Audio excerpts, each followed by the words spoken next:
जय महाकाल दोस्तों, कैसे हैं आप लोग। आशा करता हूँ भले चंगे होंगे, मज़े में होंगे। दोस्तों, आज मैं धन प्राप्ति का बहुत ही सरल व आसान उपाय आपको बताने जा रहा हूँ।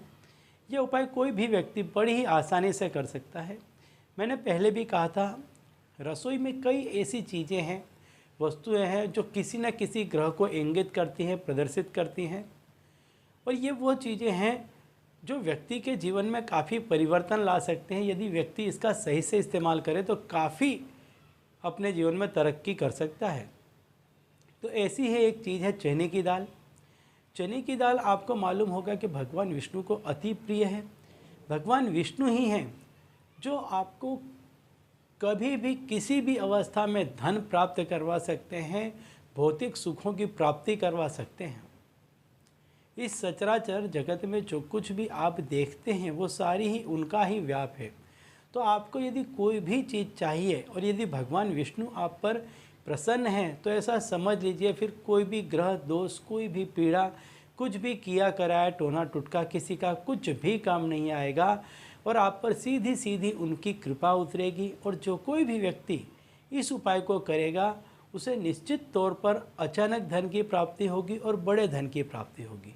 तो दोस्तों, यदि आप हमारे चैनल में नए हैं तो मैं आपको बता दूं कि हम इस चैनल के माध्यम से इसी तरह का जो कोई भी ज्ञान है वो देते रहते हैं। तो यदि आप भी इस तरह के ज्ञान में रुचि रखते हैं तो अभी हमारे चैनल को सब्सक्राइब कर लीजिए, क्योंकि आगे भी हम इसी तरह का ज्ञान इसी चैनल के माध्यम से आपको देते रहेंगे।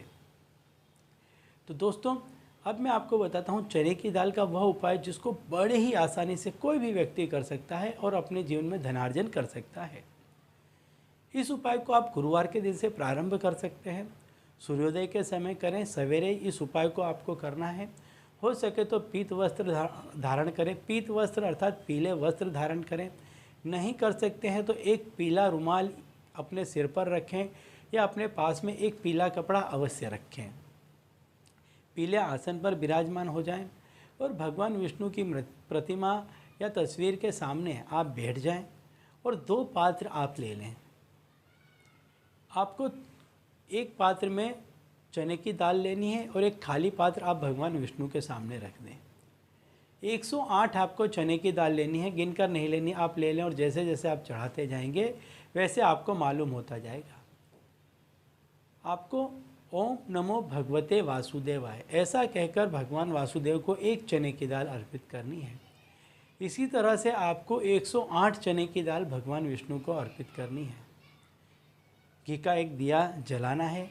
यानी ये छोटी छोटी सी चीज़ें हैं। फिर बाद में आप लोग पूछते हैं कि जब भी आप किसी ऐसी पूजा करें तो घी का दीपक जला लें, 2 अगरबत्ती लगा लें, पीले फूल अर्पित कर लें। यह करने के बाद में 108 चने की दाल ओम नमो भगवते वासुदेवाय कहते हुए हर बार एक चने की दाल अर्पित करें। अब जब भी आप किसी भी भगवान की पूजा करते हैं, देवी देवता की पूजा करते हैं, तो तुरंत वहाँ से हटना चाहिए नहीं। तो कुछ देर वहाँ पर बैठें, 2, 5, 10 मिनट बैठें और जो चने की दाल आपने भगवान विष्णु को अर्पित की है वो वहीं पर रहने दें, घंटे 2 घंटे तक रहने दें।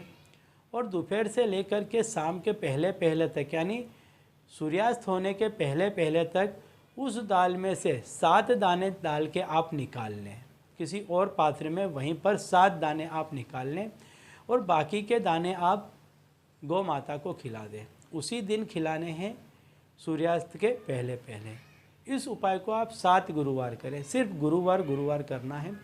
हर दफ़े आपको 7 दाने निकाल लेने हैं। जो पात्र आपने रखा है जिसमें आप 7 दाने रखते हैं, उस पात्र को आपको 7 गुरुवार तक लगातार वहीं पर रखे रहने देना है।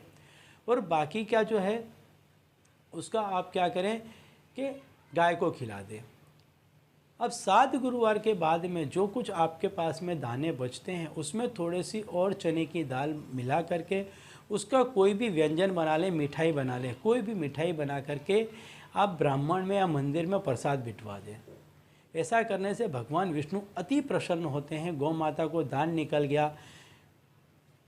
जो पंडित होते हैं, जो महाराज होते हैं, वो भगवान विष्णु का ही स्वरूप माना गया है। तो आप उन्हें दे देंगे तो वो सीधा सीधा वहाँ तक पहुँच जाएगा। तो आप पर जो कोई भी कष्ट पीड़ा बाधा होगी वो सारी चली जाएगी और आप देखेंगे कि बहुत जल्द आप पर भगवान विष्णु की कृपा बरसेगी और आपको धन लाभ होने लग जाएगा। यदि आपको बीच में भी धन लाभ होना प्रारंभ हो जाता है फिर भी आपको इस क्रिया को पूरे ही समय तक करना आवश्यक है। तो चलिए दोस्तों, अब इसी उपाय के साथ मुझे दीजिए विदा और आप लोग देखते रहिए दिव्य प्रकाश और अपने जीवन में लाभान्वित होते रहिए। धन्यवाद।